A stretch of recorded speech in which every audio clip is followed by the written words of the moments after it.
PDP don't reject the outcome of just concluded Ondo governorship election. PDP talk say INEC again collaborate with APC to sabotage the potential of their victory. They say the process will not dey free and fair.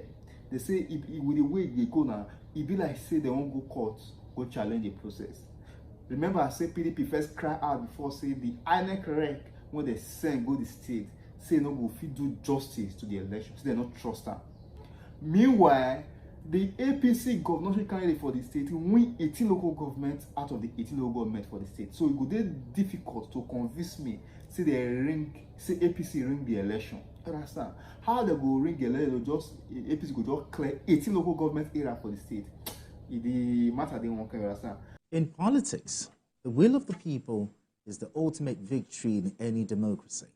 In recognition of this, President Bola Tinubu has congratulated Governor Lucky Aiyedatiwa on his victory in the Ondo State governorship election. The president also commended people of the state for their peaceful conduct during the polls, describing the process as a step forward in Nigeria's democratic journey. Meanwhile, the People's Democratic Party PDP has rejected the results, stating that it is reviewing the outcome and considering further actions. Governor Aiyedatiwa, who won the election on Saturday, polled 366,781 votes to defeat his closest rival, Agboola Ajayi of the PDP, with 117,845 votes. All right, let's bring the conversation home. Mochi, let's start this way. President Bola Tinubu commended the electorate for the peaceful conduct, but first of all, what do you think is responsible, for the peaceful conduct of the election on Saturday?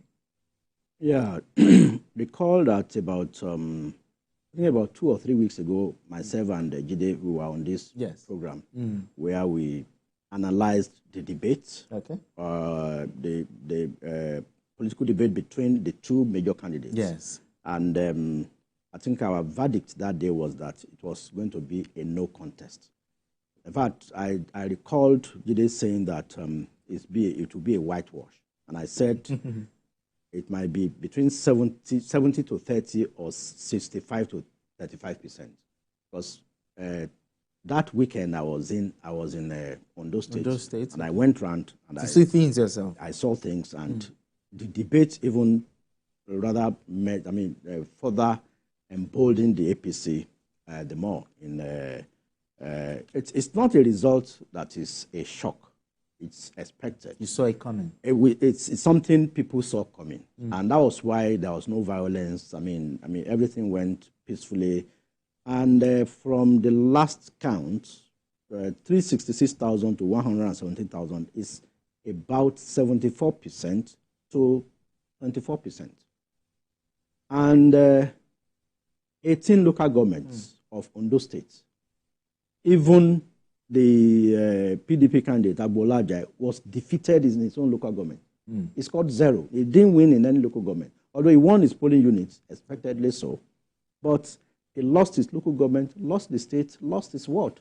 So in 2020, he was also on the ballot.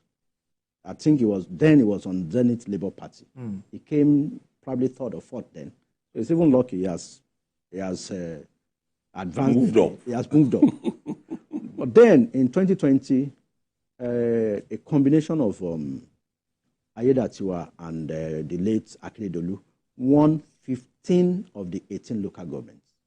And even then, it was a record because no party had won up to 15 local governments before. That was 2020. So this one is like Aiyedatiwa succeeded in breaking the record. The record set by himself and the late. So, which means the APC is like more on ground in Ondo State. And for those who care to listen, I think Anambra will be before Ekiti. Okay. The same thing will happen in Ekiti State. In fact, Ekiti might be like 80 to 20. And Osun is going to be a king contest. I'm not going to talk on Osun now, but I think the chairman of the party said Yeah, we're still going to get to that. We'll still get to that. But Governor Aiyedatiwa also commended the president, for allowing for a level playing field for all the candidates. But I want to know, how did the president do it to allow for a level playing field? Well, it's for him not to interfere. Non-interference. Non-interference. I said it the last time I came on this program that for those who are thinking there will be violence, it will be an anticlimax. Because this is a state where also the governor has learned a few lessons. Okay. I've always referred to some of the off-cycle elections we have had. When you look at the comportment of the man at the helm of affairs, you will know if he's going to succeed. And I'll cite one or two examples.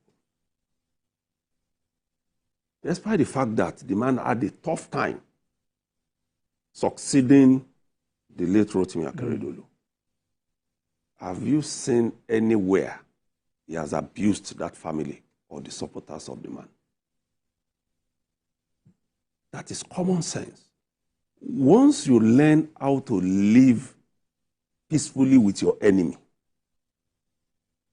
which some governors are beginning to imbibe now, you will always have your way. He did not come at the time he became governor to start fighting everybody. Now I have power.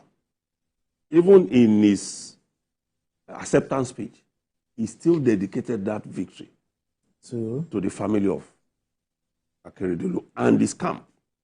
Yeah. Because he knew that at any point he decides to go against those people, they are going to the camp. And the next place for them will be to go to the PDP or the Zenith Labour Party. And that would have made it very tough for him.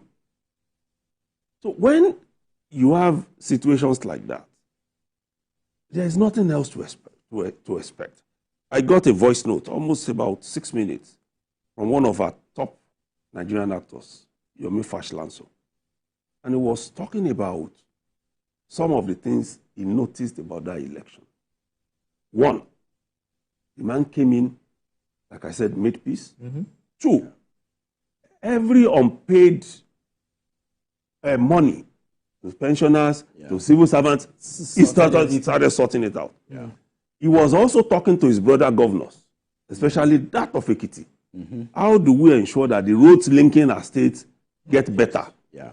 Even if it's palliative measures, let's put in place. You can see that on ground. He was also talking to others, and even APC people, not fighting them. That's why the governor Sanwo-Olu and Ahmed Ododo, they could leave and go and say, we are here with you. Yeah. He wasn't combative, despite the fact that those people were earlier relating with Arakunrin Rotimi Akeredolu. When you are a man of peace, in fact, I saw a video where I went into the situation room after winning the election. He drove himself. The way he comported himself as he was hailing him, you will see that he's a calm person. Mm. And he may not be the most outspoken, may not be the most brilliant person, but it shows somebody who listens. When you listen to good advice, you'll succeed. And that is why that election was a no contest, especially because also the PDP was in disarray. Yeah. The PDP was in disarray. Now, we'll still talk about opposition right now, but you were saying something when it comes to what the APC national chairman said. Like he said, the next targets are Osun and Oyo State for political homogeneity, in the south. Yeah. Now the question is, how feasible is this? Well, like I said, he didn't talk about Ekiti. The next election in the southwest is Ekiti, and after that will be June 2026. Okay, and July 2026 will be Osun. Yeah. He was specific about Osun for several reasons, and Osun is going to be interesting. The PDP and also all the parties. Although also Oyo will be very interesting. Exactly, because the incumbent will be leaving. So it's not returning. Yes. So, Oshun, the incumbent, Nuruddin Jackson Adeleke, will still be contesting. Yes. So, but you know, Oshun has always been almost 50-50 for APC and PDP. Same with Oyo, almost 50-50. So it's going to be interesting elections. But if APC fields the right candidate in Oshun, they can take Oshun. But they will need to harmonize themselves. You think the power of incumbency would not? Yeah. See, today, as of today, the PDP has an edge in Oshun because of the incumbents. Incumbents, okay. Yeah, but if the APC goes into that election with a divided house in Oshun, it might be difficult for them to take. In Oyo, it's almost 50-50 because the kind of interest Seyi Makinde will put in that election won't be much because he is not going to be the candidate. And that is very, very key. And it now depends on the candidate. But it's going to be between APC and PDP. Not any other party. Not any other party. In the Southwest, you can see the PDP, the Labour Party in Ondo. Yeah, we're going to talk about that. Scoring less than 1%. We are going to talk about that. So, Oshun and Oyo will be interesting. But, you know, Oshun is off cycle, while Oyo is going to happen during the general election. But I think I must commend the security for the Ondo election. The deployment, I listened to the head of the police team, DIG Biodun Alabi, who was former commissioner of police in Lagos. He said a commissioner of police was deployed to each of the 18 local governments. And they had about 34,000 men, both in collaboration with the Navy. You know, there's a lot there. We have a lot of riverine areas. Yeah, exactly. So, and INEC too, we should commend them because despite the fact that we had riverine areas, election materials got to most polling units. About 90% of the polling units before 8 a.m. On election day. It was quite unprecedented. Okay. So INEC did better. And by 8 p.m., INEC had uploaded more than 92% of the results into its IREF. Okay. And you could see it online real time. So kudos to INEC. All right, then. Let's talk opposition. The Labour Party. You know, the candidates. He blamed the party's internal crisis. Peter Obi. You know, and Peter Obi for the defeat. While the PDP is also blaming the process. Now, let's talk about the opposition. Do you think the opposition, let's say in Ondo State, do you think they prepared well enough for this election? Well, it's not about... And also, do you think they'll do a good fight in future elections? Any party that wants to go into an election now, very clearly, should have realized that going with a divided house won't bring you any result. It is better for you, even before your primaries, to have sorted yourselves out. Labour Party is blaming Peter Obi for that because they didn't go into the primaries as a united front. Everybody was fighting. The PDP had more decorum. But also, they've lost so many of their prominent members to the APC. In fact, a lot of those who contested the primaries of the APC were from PDP. They left the party. So when a PDP, for instance, says they are studying the outcome, I don't expect them to study anything. And I'm being serious about that. Because I don't know what facts they are going to present in court to be able to turn the result. Where you all have about the electoral a 75% to 25% result. That's a lot, if you ask me. If we are talking about 56 to 44, you can begin to say, okay, there is an element of a probability something happened. So we should expect more litigation. In between. No, I don't. They said they are studying. It's not as if they are going to court yet. What the opposition needs to realize, like I've said, is before the primaries, ensure you don't have a divided house. Don't say, let us conclude the primaries and then we begin to resolve our issues. It's not working again. It's not working. It's not working. All right. We are pressed for time, okay? In a couple of minutes, we're going to be rounding off. But looking at the Ondo State election, the election was, peaceful, but it was marred by one thing, voter apathy. People did not really come out. Edo State, out of the many persons who actually got their PVCs, they got about maybe 26% voter turnout. Same here in Ondo State, looking at the number of people who got their PVCs. Now, let's look at this in proper context, Nigeria's democracy. What does this portend for Nigeria's democracy in the next 10 years if people are gradually withdrawing from, participation in elections? Well, I won't say people are withdrawing from participating in elections. Our level of political awareness in Nigeria is still very low. What is responsible for that? Well, because in times past, the average turnout on election day has always been lower than 40%. There's no election except the ones where they were writing in the Obasanjo's era, where we see 2 million people registered, 2 million registered voters, and they even returned more than 2 million. We've seen it happen in Rivers. But with the introduction of beavers and technology, it has moderated this, but even at that, it is still low. I think we need more awareness, and I think the political gladiators should do more for the people who elected them. People want to see more dividends of democracy. Some people will just tell you, well, after I vote once and in another 4 years, I won't see them in another 4 years, especially those in the rural areas, except a few people, who see that yes, there is provision of light, electricity, health, education, and basic information. You don't see the trust in the electoral umpire? Yeah, no.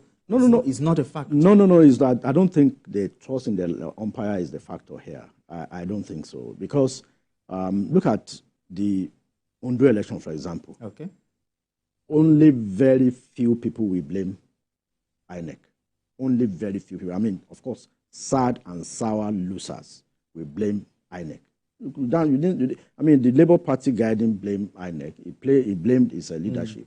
And for PDP, I wonder why a PDP candidate or the PDP as a party will blame INEC when your house is not.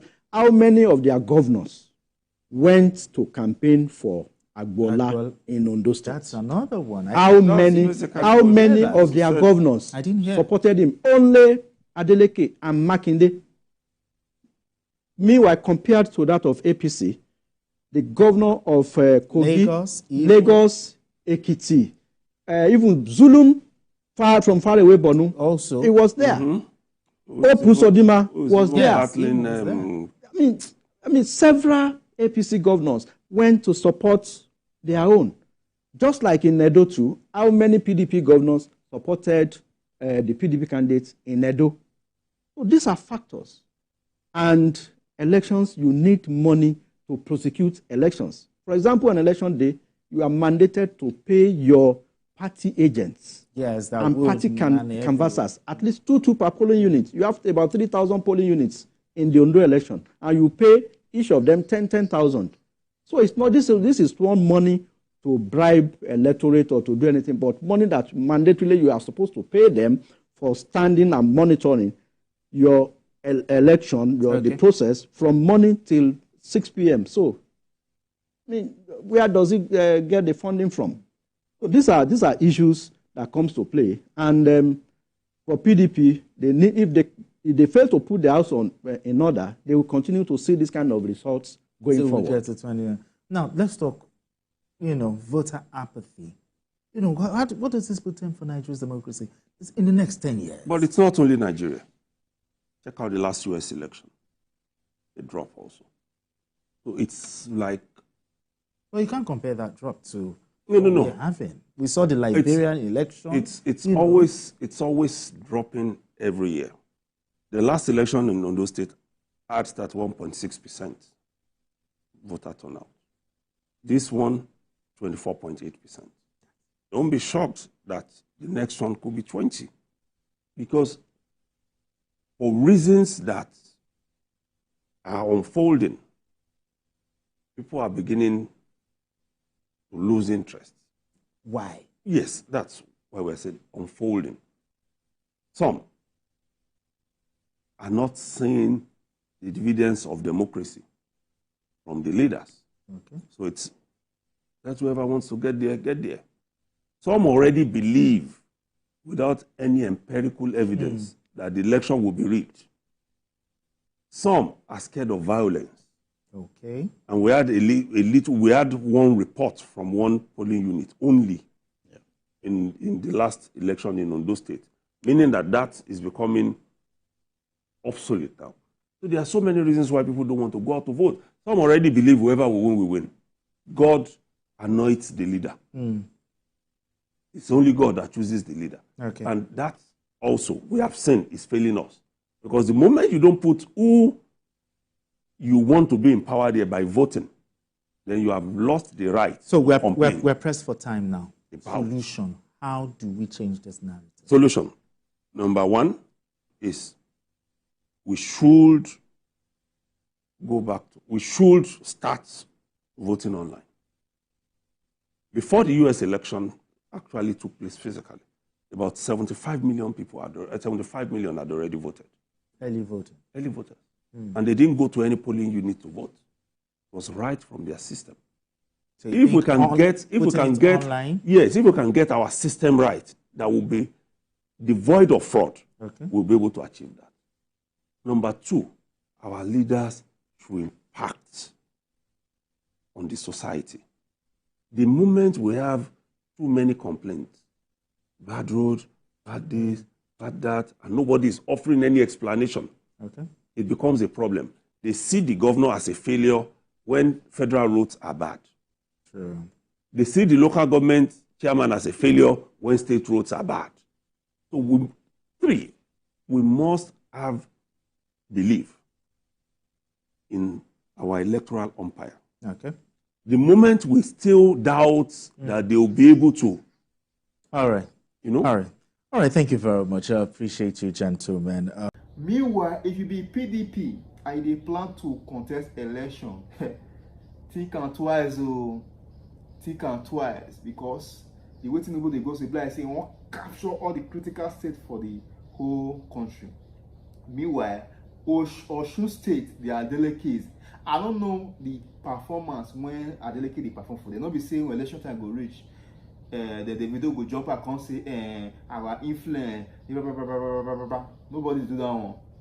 Tell your uncle, Davido and they say message to you now, tell your uncle to go and work for the people of Osun State. If he did not work, they should kick him out in the next election. You understand? So nobody should use influence of anything to sabotage anything. Meanwhile, don't say APC they ready. You understand?